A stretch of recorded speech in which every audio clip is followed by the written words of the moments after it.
get into the depth, let us just understand what is the La Nina. So I have shown the sea surface temperature anomaly chart here, and as you can see, there is a clear La Nina signal that the Eastern Pacific has cooled and the Western Pacific is hot. So what it does is it creates atmospheric high pressure here, atmospheric low pressure here, that allows the trade winds to flow from east to west. So this is a typical ocean signature of La Nina, and when this ocean signature also reflects in the atmospheric patterns, then a La Nina is announced. And for this year, it was the coupling between ocean and atmosphere. The La Nina coupling between ocean and atmosphere happened in September. That's when the La Nina was announced. And if you can look at the Nino index, the 3.4 index, when it crosses a threshold of minus zero point 0.8, then only La Nina is announced, and that you can see happened in September sometime. And since then, the La Nina has been increasing in strength, and as of October, the strength is minus 1.6, which is quite a strong La Nina. So this year is likely to be a moderate to strong La Nina year, which is seen from the temperature anomalies. So what the La Nina does is it actually pushes the water circulation. It strengthens the water circulation cell in the Pacific Ocean. So what happens is this is the Pacific Ocean. So it creates stronger trade winds or moisture to flow from East Pacific to West Pacific, thereby creating these nice atmospheric convection, and that leads to a lot of rain in the Southeast Asian region, which is the maritime continent, as well as the Indian subcontinent. So because of the heating here, what happens is the Indian Ocean dipole also starts to favor the Indian subcontinent, and this is the typical nature of the Walker cell in the Indian region, where it is blowing from west to east, because there are cooler waters here and warmer water here near Bay of Bengal, and hence there is a lot of moisture flux which is flowing from west to east, and hence mostly the maritime continent is and Australian continent is what gets favored from La Nina, but the southwest monsoon also gets favored due to La Nina because the westerlies strengthen. So this is the typical La Nina signature. The winter. So what happens is you have the winters. Winters are mostly controlled by this phenomenon called polar vortex. So how this polar vortex works is you have a strong jet stream at the mid latitudes, and when this cold air is contained in the polar region and hot air is contained in the equatorial region, then you have a very stable polar vortex which doesn't dip down. Thereby, it doesn't bring chills to the Indian that much cold weather or extreme cold weather to Indian region. It doesn't bring it when it is in a stable state. But when the equatorial air starts to move northwards, then there is a reduced temperature gradient which causes meandering of this jet stream. And that meandering of the jet stream causes the jet stream to become unstable and thereby dip to lower levels, and that kind of brings a lot of chill to India, as low as South India. So even so during La Nina, if the polar vortex actually weakens, if the jet stream weakens, then it can actually bring a lot of cold air to the southern regions as well. Okay, and that is the basis of winters. The polar vortex and subtropical polar jet stream, they would play a very important role. And if you see, the temperature gradients between the equatorial and the polar region has reduced because you see a lot of warming here. So warm air has moved, and this is kind of probably to do something with the La Nina signal, because as the La Nina, this portion cools, then somewhere the warmer water has to move, and that water mostly has moved here. So there is a reduced temperature gradient, and that reduced temperature gradient makes the jet stream very weak, and that leads to the dipping down of the polar vortex and causing extreme weather conditions, both in the United States as well as India. So what will be the impacts of La Nina? Harsh winters likely over Indian subcontinent. Central India in particular may bear the brunt due to dipping down of the jet stream or the polar vortex. and that may also lead to some unseasonal rains in central India, which may hinder the rabi crop cultivation. Hence, care needs to be taken between December to February. Extreme snowfall is possible because if the polar vortex dips down, then it can bring a lot of cold air, and that cold air combined with some kind of a low level circulation may lead to heavy snowfall events in Himachal Pradesh, Jammu and Kashmir, and upper reaches of North India.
بزن تو آب عمقش معلوم بشه. بله شیرشه کسی مونده؟ نه 1.5 متر حداقل عمقشه. تا کجا اومده؟ تا لب پنجره آمد. آره این آقا جا مونده بود. خیز تو آب جا مونده بود. طبقه 2 داره میره. طبقه اول گرفته کامل، داره کم کم میره بالا.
Världens första automatiska tandborste som borstar dina tänder i 10 sekunder.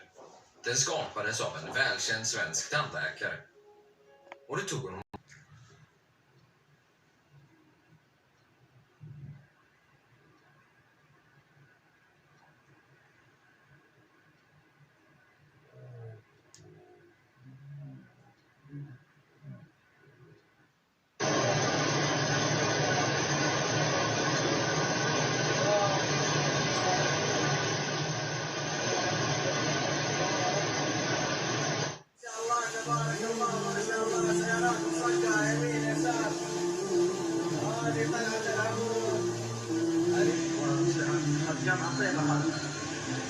Scientists say the Arctic has been warming up for years, making the temperature difference between the North Pole and the equator smaller and smaller. The result?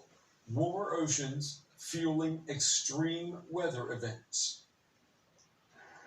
He's still wearing a woolly hat, but it's no longer really necessary. The ice in Spitsbergen is melting. It's a problem that Norway's most famous polar researcher Kim Holman has long been warning of. We're losing the Arctic as we know it because of climate change. This is a forewarning of all the hardship and problems that will spread around the planet. As the ground melts, it gives up its secrets. Here, a mammoth skeleton, pulled from the mud in Russia's Arctic, after 10,000 years in the permafrost. Rising temperatures here are delivering riches to some researchers. A complete skeleton is always a valuable find, because individual bone fragments basically don't hold any information. Here, we know the exact location, the origins of the mammoth, and that it's one specimen. The Arctic touches Russia, Canada, the US and Greenland, but its demise will affect the whole world. Arctic temperatures are rising faster than in the rest of the world, particularly in the last few years. As the differences in temperature between the poles and the equator reduce, the jet stream winds, which move weather around the globe, are slowing down. The result? Extreme weather. High and low pressure systems remain at the same spot for longer, creating floods and droughts. 12 degrees in Spitsbergen might look relaxing, but it's 7 degrees warmer than usual, and that spells disaster. Well, let's bring in Christina Schadl. She's a research professor at Northern Arizona University. She's also the lead coordinator of the Permafrost Carbon Network, a group set up to address the issue of carbon release from permafrost. Christina, it's good to have you on the show. I want to start with a recent occurrence, tundra fires in Russia. In particular this summer, and this is because temperatures are a lot warmer than they usually are, and conditions are really dry, which can enhance wildfires. And increased fire activity is a problem because we've always had fires in the Arctic, and this is nothing new, but right now the fires are much larger, they are more widespread, and they're much more intense. And if fires are really intense, they can burn through the top layer and burn through the organic material, which will then degrade permafrost. And once you have permafrost dying, that creates a whole other issue and will release a lot of carbon emissions to the atmosphere. Extreme heat events, air pollution events, wildfires, wind extremes, storm clusters, tropical cyclone changes in sea ice cover, etc. All of these tropospheric events, all of these events that affect us can be in turn affected or triggered by what's going on in the upper atmosphere, in the stratosphere. The evolution of the stratosphere is slower, and and it takes longer, so there's a bit more predictability compared to the troposphere. So I'll talk about all of these different factors, things like the stratospheric original overturning circulation, the QBO, or quasi-biennial oscillation, the stratospheric polar vortex, and sudden stratospheric warming, where it can be broken up quickly, and how these things go and affect weather on the surface. So first of all, I'm going to show you here, this is from Earth Null School. Okay, so what we're looking at is, we're looking at the air, the wind patterns, the temperatures, the colors in the background, and we're looking at 10 hexapascals, which is high up in the atmosphere, in the stratosphere. Okay, so we're looking at the stratospheric polar vortex here.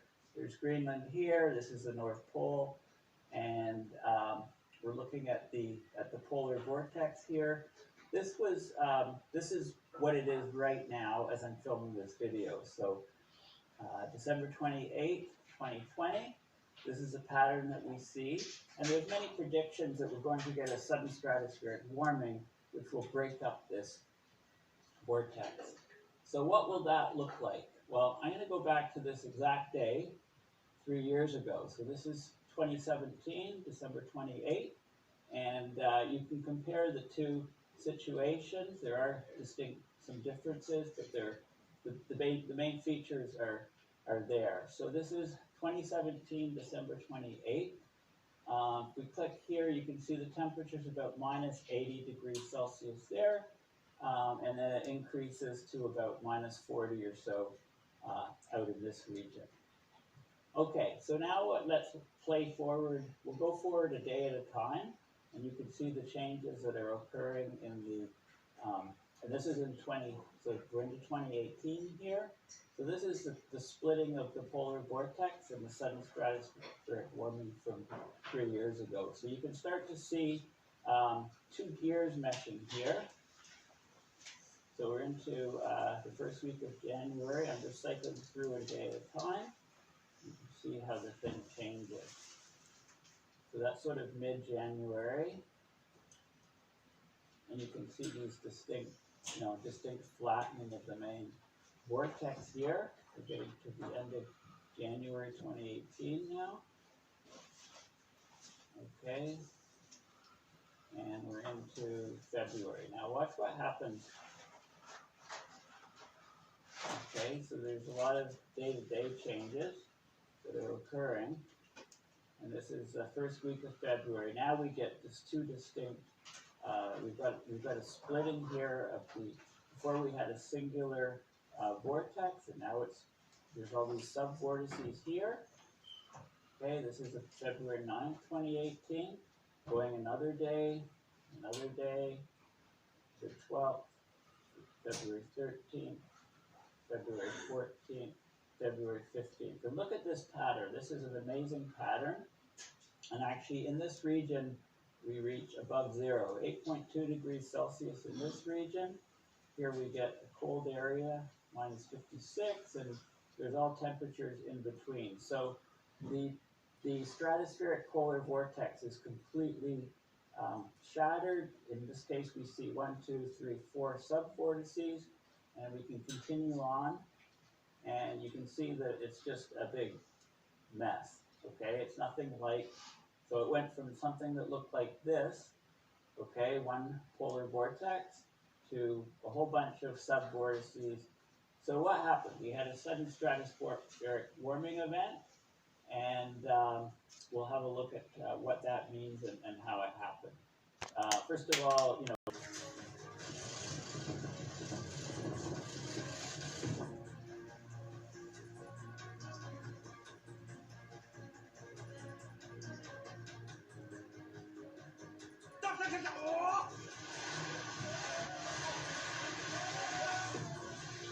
January 24th, 2021, towards the wonderland of rocks. Quick peek there in the distance, they got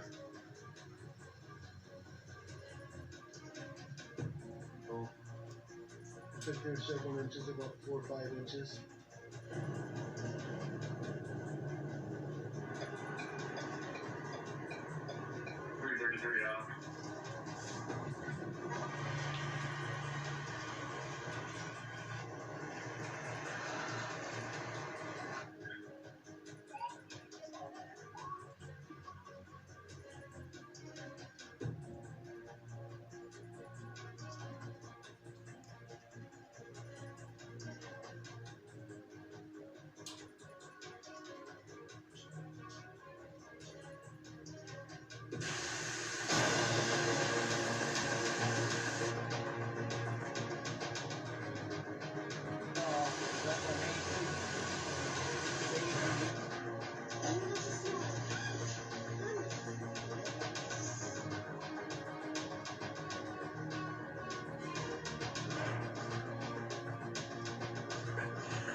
winds blow right through the region. Park officials say winds knocked down power lines and several trees, including 2 giant sequoias that caused millions of dollars in damage.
The Northeast in a deep freeze. Millions enduring bitter cold temperatures. I'm going to comment on Sam Carana. As nearly as I can tell, Sam Carana is a natural scientist, and therefore he knows what he's talking about when it comes to the sciences. He has posted 2 very controversial pieces at the Arctic News blog in the last few years. Most notably, in the first case, he published a piece at the Arctic News blog on Friday, July 15th, 2016, titled A Global Temperature Rise of More Than 10 degrees Celsius by 2026. In a follow-up post, also at the Arctic News blog, posted on Wednesday, November 27th, 2019, titled Accelerating Greenhouse Gas Levels, Carana added 8 degrees Celsius to his previous 10-degree temperature increase. Now, I have commented on both of his posts, both of his blog posts, and I think the first one had it just about exactly right. I think the second one has it just about exactly right as well, if we assume the greenhouse gas equivalent of carbon dioxide increase. For example, in his second blog post that I have mentioned, Sam Carana mentions a paper by Schneider and colleagues published in Nature Geosciences on February 25th, 2019. It's titled Possible Climate Transitions from Breakup of Stratocumulus Decks Under Greenhouse Warming. In that paper, it is pointed out by Carana, and I'm going to read from the abstract, stratocumulus clouds cover 20% of the low-latitude oceans and are especially prevalent in the tropics. In the subtropics. They cool the Earth by shading large portions of its surface from sunlight. Here we report how stratocumulus decks respond to greenhouse warming in large eddy simulations that explicitly resolve cloud dynamics in a representative subtropical region. In the simulation, stratocumulus decks become unstable and break up into scattered clouds when CO2 levels rise above 1,200 parts per million. And if that figure applies also to the greenhouse gas equivalent of 1,200 parts per million, then I think Carana is absolutely correct and probably conservative in concluding the additional 8 degree Celsius global average temperature rise. The abstract goes on. In addition to the warming from rising CO2 levels, this instability triggers a surface warming of about 8K globally and 10K in the subtropics. Now, an 8 Kelvin temperature increase is exactly the same as an 8 Celsius temperature increase, so that makes perfect sense for Carana to reach that conclusion. I will continue from the abstract of the paper by Schneider and colleagues. Once the stratocumulus stacks have broken up, they only reform once CO2 concentrations drop substantially below the level at which the instability first occurred. Climate transitions that arise from this instability may have contributed importantly to hothouse climates and abrupt climate changes in the geological past. Such transitions to a much warmer climate may also occur in the future if CO2 levels continue to rise. Again, I think Sam Carana is taking this information from the peer-reviewed literature and for the most part presenting a very conservative response in his posts. So I don't think we can remotely ignore these significant potential increases in global average temperature pointed out by Sam Carana. The third. This is the NetHot-1 satellite in the afternoon for the 477/469 millibar reading. We can see that the high reading spiked up to 3,071 parts per billion. Now this range here is anywhere between 1405 to 3071, and the color scheme is down here, and this bright pink color is anywhere between 2000 and whatever the high number is here, so between 2000 and 3071. So I don't know exactly where this happened. It could have happened anywhere. I imagine it happened somewhere in the Arctic. And so that's definitely a high reading. And then for a few days after that, this reading has been higher than normal, but not that high. But I just wanted to start with that. So we'll get rid of that one. So here's the data for the 6th. Here are the means added up and divided by 4. And we come up with an average of 1879.5 parts per billion. That's showing an increase over the week before of 5.5 parts per billion. So here's the line where it's going back up now. So then reading, we see these lighter colors of green swirling across the Arctic, coming up through the sea ice. Here at Komsolomon's Island, it's been spewing up high levels of methane for over a year now, and spreading out. Is now populating up here in the North Kara Sea, the whole northern hemisphere. Here's India, still filling up.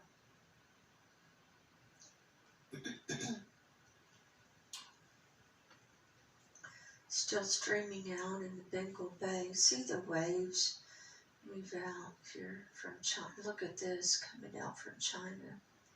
Here it comes. See.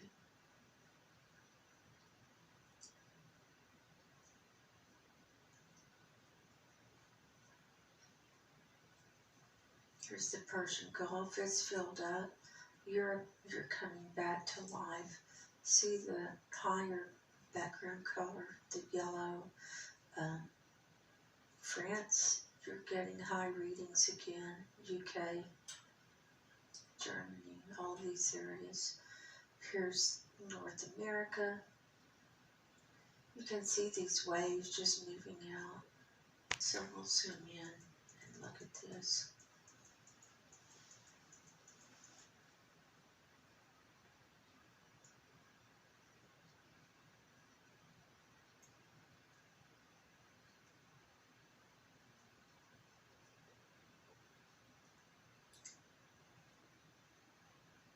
You see this area by Greenland? It opens up. It's like something like really warm water flowing and opening up that sea ice, and then it's coming back. That's the strangest thing to watch I don't know what's causing that.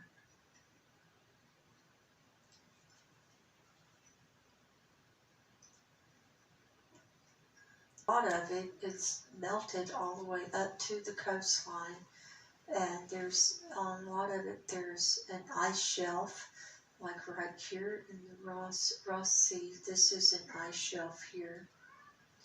We still have ice at Pine Island Glacier, which I was curious about, but it's been cloudy almost the whole summer down there.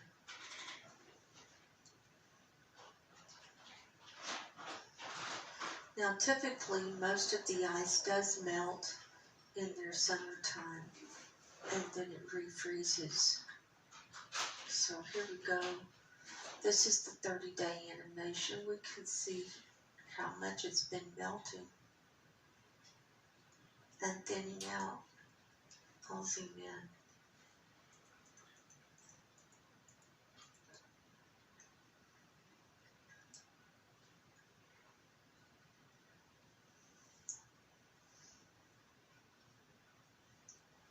The blue line is this season. The dotted line is from 2012. Now we've been below the 2012 reading for all of November. Went below 2012 in October. It's been below 2012 November, December, all of January, and here it is. It's just barely popped up above 2012 on the refreeze. So here it is. It's just barely popped up above 2012 on the refreeze. So it's still almost neck and neck with 2012. But you have to remember that in 2012, even though it was a low extent, it was a lot thicker. The volume was much more than what we have this time.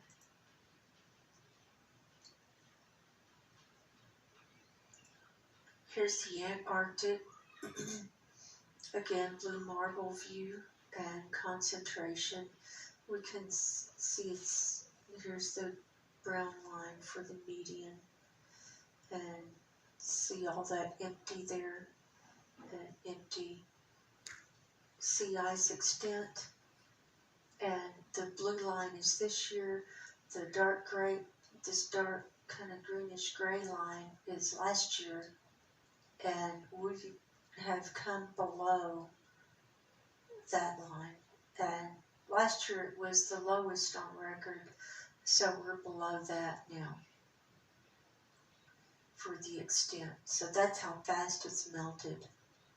We were above the median, above the average, and above the median, and way above last year at the beginning of their summer.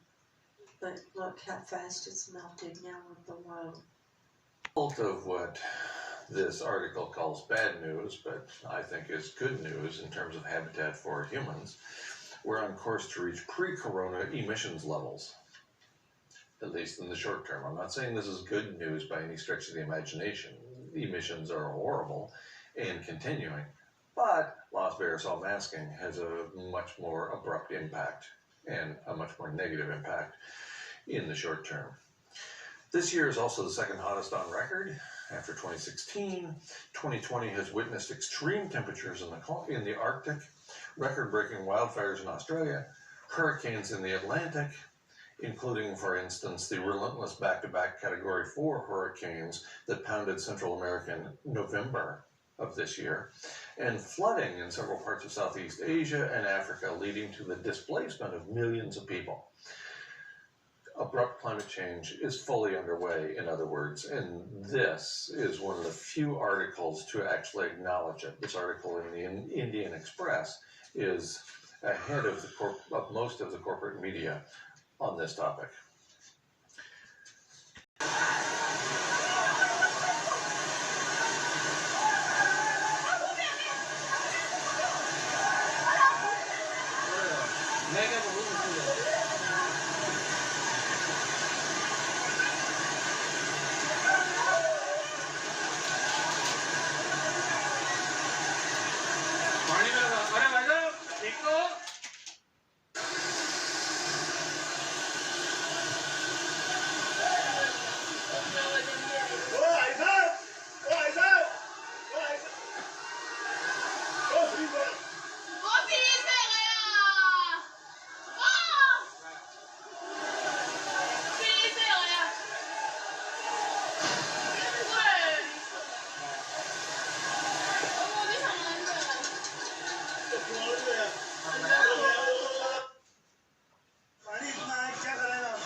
किसी जी कोई अभी तो सब अपना बचाव करो।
Mummy वैदा निकलो निकलो अरे पकड़ लो देखो पकड़ लो हो गए ओ साला